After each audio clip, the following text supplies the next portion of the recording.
To all my Australian mates who are entering retirement, congratulations on this milestone. Please watch this video until the end. Retirement in Australia is often imagined as a time of ease and comfort, but for many people the reality feels very different.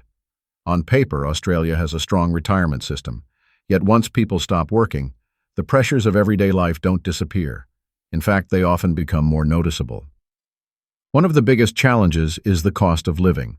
Housing, utilities, insurance, groceries, and healthcare continue to rise, even after a regular income has stopped. For retirees who rent, the pressure can be overwhelming, and even homeowners still face ongoing expenses like rates, maintenance, and insurance. Retirement doesn't mean life suddenly becomes cheaper. The age pension, while helpful, is designed as a safety net rather than a pathway to a comfortable lifestyle. After covering basic expenses, especially rent or medical costs, many retirees find there is very little left to truly enjoy life. It keeps people afloat, but rarely allows them to thrive.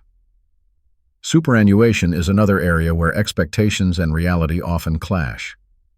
Super works well for people who had steady, full-time careers with good wages and minimal breaks. But many Australians had interrupted work lives due to caring responsibilities, illness, migration, or self-employment. As a result, their super balances are often far lower than what's needed to support a long retirement. Healthcare is another hidden strain. While Medicare provides important support, many essential services such as dental care, specialists, hearing, physio, and aged care come with significant out-of-pocket costs. As people age and health needs increase, these expenses can quietly drain retirement savings. Australians are also living longer, which is both a blessing and a financial challenge. Retirement savings now need to last 25 to 30 years or more. This creates constant anxiety about whether the money will run out, forcing many retirees to live cautiously instead of confidently. Adding to the stress is the fact that superannuation and pension rules change regularly. These shifts make long-term planning difficult and leave many people feeling uncertain, as if the goalposts keep moving just when they thought they understood the system. Downsizing the family home is often suggested as a solution, but it's not always practical. Stamp duty, moving costs, emotional attachment, and the lack of suitable smaller homes mean that downsizing doesn't always improve a retiree's financial position or quality of life. In the end, many Australians enter retirement with high expectations of comfort and freedom, only to find themselves budgeting carefully and cutting back on experiences they once looked forward to. That gap between expectation and reality is why retirement in Australia for many people doesn't feel as good as it should. Look, Australia is beautiful, it's home, but let's be honest, unless you've got a mining fortune or sold property in Sydney at exactly the right time, retirement here can feel like financial self-sabotage. The good news, you're sitting about 6 hours away from countries where your pension can buy you a lifestyle that would make a Sydney millionaire jealous. So, today we're counting down the 6 cheapest countries to retire in Asia for Australians. We're talking places where you can actually afford to turn on the aircon, where a massage costs less than parking at Westfield. If you're new here, subscribe and hit the bell. If you've already retired somewhere amazing in Asia, drop it in the comments and let us know how it's going. All right, let's do this. Kicking us off at number 1 is Vietnam. And let me tell you, this country is punching way above its weight in the retirement game. Vietnam is what happens when you take incredible food, beautiful scenery, and friendly people, then price it so low that you feel like you're constantly forgetting to carry the one in your currency conversion. A nice 2-bedroom apartment in a decent area, about $600 to $900 Aussie dollars a month. You can live comfortably, and I mean comfortably, on about $1,800 to $2,200 a month, including everything. That's less than most Australians pay just for rent. The food here is legitimately top tier. Pho for breakfast? $2. Fresh spring rolls? Like $3. Enough to feed a small army. Meanwhile, back in Sydney, you're paying $18 for a bowl of pho that was made by someone who learned about Vietnam from a YouTube video. Cities like Da Nang and Hoi An are absolutely stunning. You've got beaches that look like they belong in a screensaver, ancient towns with lanterns everywhere, and modern infrastructure that actually works. Hanoi and Ho Chi Minh City are there if you want that big city energy, but they're still wildly affordable compared to any Australian capital. Healthcare is surprisingly solid. The international hospitals in the major cities have English-speaking doctors, modern equipment, and you'll pay maybe a tenth of what you'd pay in Australia. A doctor's visit without insurance, $20 to $40. Try finding that in Melbourne. Now, the downsides. The visa situation is a bit of a dog's breakfast. Vietnam doesn't have a straightforward retirement visa, so you'll be doing visa runs or getting a business visa sponsored by a company. The language barrier is real because English isn't super widespread outside tourist areas, and the traffic mate crossing the street in Hanoi is like playing a real-life game of Frogger where the cars don't stop. But honestly, for the price and the lifestyle, Vietnam is an absolute cracker.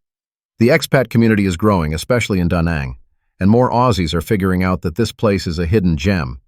At number 2, we've got Cambodia, which is basically Asia's best-kept secret for retirees. Assuming you like your retirement with a side of adventure, Cambodia is dirt cheap. I'm talking rent a decent apartment for $400 a month cheap. You can live well on $1,500 Australian a month. And if you're willing to embrace the local lifestyle, you can drop that even lower.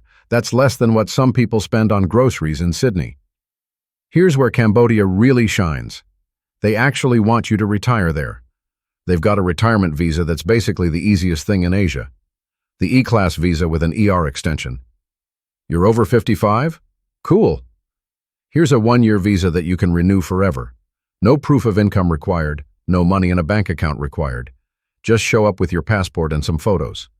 Compare that to jumping through flaming hoops in other countries, and Cambodia starts looking pretty attractive. The expat scene in Phnom Penh and Siem Reap is fantastic.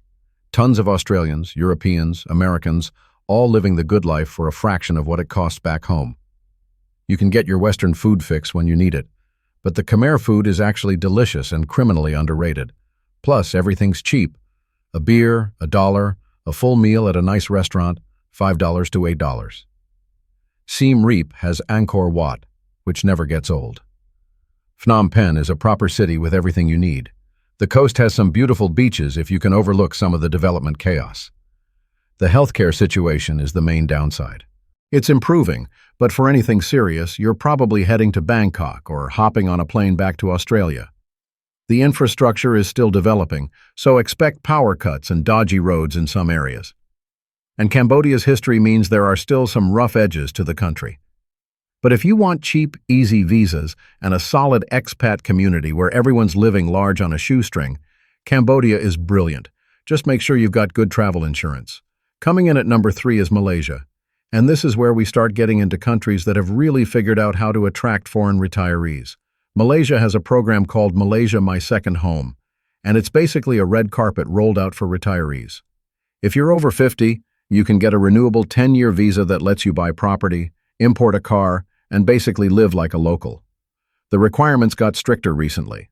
You need to show about 40,000 Malaysian ringgit, about 14,000 Aussie dollars in monthly income, or a fixed deposit of 1 million Malaysian ringgit in a Malaysian bank with 500,000 Malaysian ringgit withdrawable after 1 year for approved expenses. If you can meet those requirements, you're golden. The cost of living is very reasonable. You can live comfortably on about $2,500 to $3,500 Australian dollars a month in Kuala Lumpur or Paniang. Less if you're outside the major cities. Rent for a nice apartment in a good area runs about $800 to $200. Malaysia is more expensive than Cambodia or Vietnam, but you get a lot more infrastructure, stability, and modern amenities for that extra money. Healthcare is genuinely excellent. Malaysia has some of the best hospitals in Asia, and medical tourism is a huge industry there. The doctors speak perfect English. The facilities are top-notch, and you'll still pay way less than Australia. A lot of expats actually get their dental work and elective surgeries done in Malaysia because even with flights, it's cheaper. The food scene is insane. Malaysia is where Malay, Chinese, Indian, and Western cuisines all collide, and the result is some of the best eating in Asia. Hawker centers are everywhere, and you can eat like a king for $5. Plus, they've got everything. Proper Western supermarkets with Australian products, international restaurants, you name it. Malaysia was a British colony, so English is everywhere, especially in the cities. You can get by just fine without learning Malay, though locals always appreciate if you try. The weather is hot and humid year-round, which is either a pro or a con, depending on whether you're sick of Australian winters or you actually like having seasons. The boomy pewter policies mean there's some inequality built into the system, but as a foreigner you mostly won't notice it. Malaysia is the Goldilocks option. Not the cheapest, but not expensive either. At number 4, we have the heavyweight champion of Asian retirement destinations, Thailand. And yeah, I know putting Thailand at number 4 might be controversial, but hear me out. Thailand is the OG retirement destination for a reason. They've been perfecting this game for decades. You can live well in Thailand on about 2,500 to 3,500 Aussie dollars a month, depending on where you are and how you live. Bangkok is pricier. Chiang Mai and Hua Hin are cheaper. And there are beach towns where you can live even more affordably if you don't need big city amenities. The Thai retirement visa requires you to be over 50 and show either 800,000 baht in a Thai bank, about $35,000 Australian, or proof of monthly income of 65,000 baht, about $2,800 Australian. It's not the easiest in Asia, but it's straightforward, and if you keep meeting the requirements, you can stay long-term. Healthcare is phenomenal. Hospitals like Bumrun in Bangkok are internationally accredited, and people literally fly from Australia to Thailand for medical procedures because it's cheaper even with airfare. You can get a full medical checkup for a couple hundred that would cost thousands in Australia. The expat community is massive. There are Australians everywhere. You can join cricket clubs, rugby clubs, bowls clubs, whatever you want. Some people love this because you never feel isolated. Others hate it because they're trying to escape Australia, not recreate it overseas. Thai food needs no introduction. It's incredible. It's everywhere and it's cheap. Street food for $2. Nice restaurant meals for $8 to $12. You can eat out every single day and still spend less than cooking at home in Sydney. The downsides: Thailand isn't the bargain basement it used to be. Prices have crept up, especially in popular expat areas. Bangkok's pollution and traffic are legitimately bad. The visa requirements mean you need to keep money locked up in a Thai bank. And honestly, parts of Thailand are so full of expats that you sometimes forget you left Australia. And the number 5 cheapest place for Australians to retire in Asia is the Philippines. Now I can already hear some of you saying, really, the Philippines over Thailand? Yes, really. And here's why this archipelago of over 7,000 islands deserves the top spot for Aussie retirees. The Philippines is ridiculously cheap. We're talking rent a nice 2-bedroom apartment in a decent area for $400 to $800 Australian a month cheap. You can live comfortably, and I mean really comfortably, on $1,500 to $2,000 a month all in. That's rent, food, utilities, entertainment, the lot. Try doing that anywhere in Australia and see how far you get. This is where it really shines. Everyone speaks English. The Philippines was an American colony. English is one of the official languages, and pretty much everyone speaks it fluently. You can handle banking, healthcare, government paperwork, ordering food, making friends, everything in English. You won't be miming at doctors or playing charades at the market. For Aussies who aren't exactly fluent in other languages, this is massive. The Filipino people are genuinely some of the warmest, friendliest people you'll ever meet. They'll basically adopt you into their family before you finished unpacking. The Philippines offers one of the easiest retirement visas in Asia through the Special Resident Retirees Visa. If you're over 50 and receiving a pension of about $800 a month, you can qualify with a $10,000 bank deposit. In some cases, that deposit can later be converted into a condominium purchase. Compared to Thailand's locked funds or Malaysia's much higher financial requirements, the Philippines looks very attractive. Healthcare is solid and affordable. The quality is good in major cities like Manila, Cebu, and Davao, with many doctors trained in the US or Australia. You can get quality healthcare for a fraction of Australian prices, and many hospitals have international accreditation. The food is fantastic. Filipino cuisine doesn't get the global hype it deserves, but it's delicious.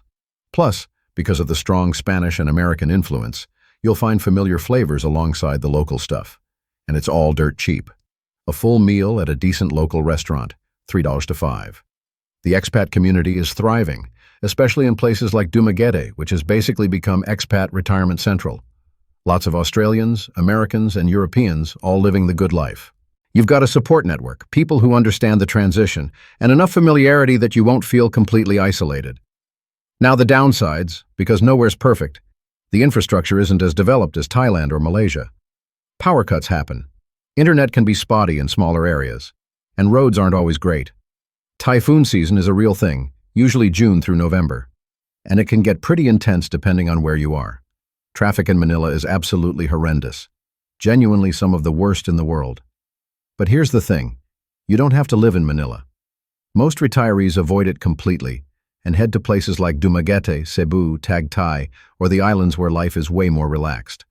The political situation can be a bit chaotic, and there are some areas in the southern Philippines you'll want to avoid due to security concerns, but the main expat areas are perfectly safe. And honestly, once you're settled in, you barely notice the political drama. You get that perfect storm of cheap living, easy communication, straightforward visas, great weather, and a lifestyle that'll make your mates back home jealous.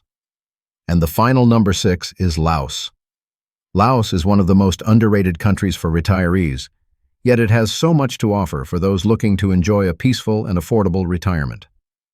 Life here moves at a slower pace, offering a calm, laid-back lifestyle far removed from the stress and hustle of busier countries. The cost of living is remarkably low. From rent and groceries to transportation and entertainment, everything is a fraction of what you'd pay in Australia, the US, or Europe. This means your retirement savings or pension can stretch much further, allowing you to live comfortably without constant financial pressure. Beyond affordability, Laos is a feast for the senses. Its natural beauty is breathtaking, from the flowing Mekong River and stunning waterfalls to lush mountains and tranquil countryside.